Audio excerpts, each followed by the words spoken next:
We know from previous lessons that the demand curve and the supply curve show how buyers and sellers respectively respond to changes in the price of a good. In this lesson, we'll show you how the interactions of buyers and sellers determine the price. Let's start with the punchline. The equilibrium price is the price where the quantity demanded is equal to the quantity supplied, right here. And this is the equilibrium quantity. Why is this the equilibrium price? At any other price, forces are put into play that will push the price towards the equilibrium price. It's kind of like a ball in a bowl, where the ball always returns to one stable position. The equilibrium price is the only place where the price is stable. To see why, the first thing to understand is that buyers don't compete against sellers. Buyers compete against other buyers. A buyer obtains goods by bidding higher than other buyers. And sellers compete against other sellers by offering to sell at lower prices. Think about it. At an auction, the buyer with the highest bid gets the item, and the seller with the lowest price makes the sale. So let's say the price of oil is currently $50 a barrel. That's above the equilibrium price of $30 a barrel. At $50 a barrel, the quantity supplied is more than the quantity demanded. So we say there is a surplus. So what happens? It's sale time! When there's a surplus, sellers can't sell as much as they would like to at the going price, so sellers have an incentive to lower their price a little bit so they can outcompete other sellers and sell more. The price will continue to fall until the quantity demanded is equal to the quantity supplied and equilibrium is reached. Now, let's say the price is less than the equilibrium price, say $15 a barrel. At $15 a barrel, the quantity demanded exceeds the quantity supplied. A shortage. And what happens now? When there's a shortage, buyers can't get as much of the good as they want at the going price, so they compete to buy more by bidding up the price. And now, since buyers are easy to find, sellers also have an incentive to raise the price. The price will continue to rise until quantity demanded is equal to the quantity supplied and equilibrium is reached.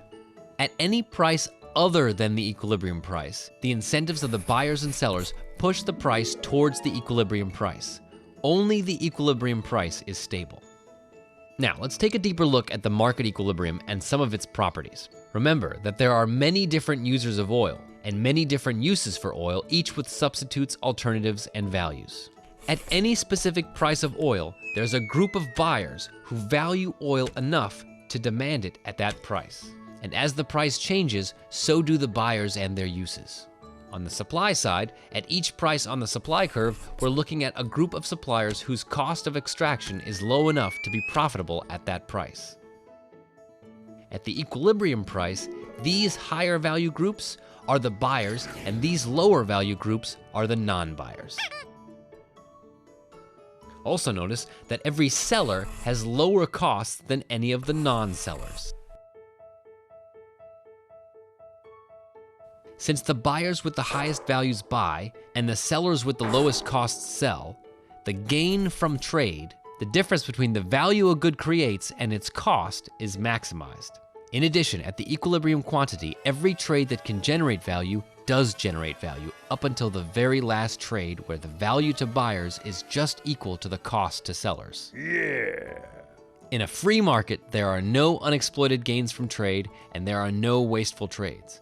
If the quantity exchanged were greater than the equilibrium quantity, for example, we would be drilling deep and expensive oil wells just to produce more rubber duckies, and that would be wasteful. Oh, no. In a free market, buyers and sellers acting in their own self-interest end up at a price and quantity that allocates oil to the highest value buyers produced by the lowest cost sellers in a way that maximizes the gains from trade, the sum of the benefits to buyers and sellers.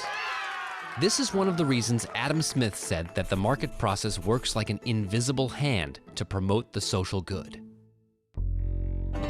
If you want to test yourself, click Practice Questions. Or if you're ready to move on, just click Next Video.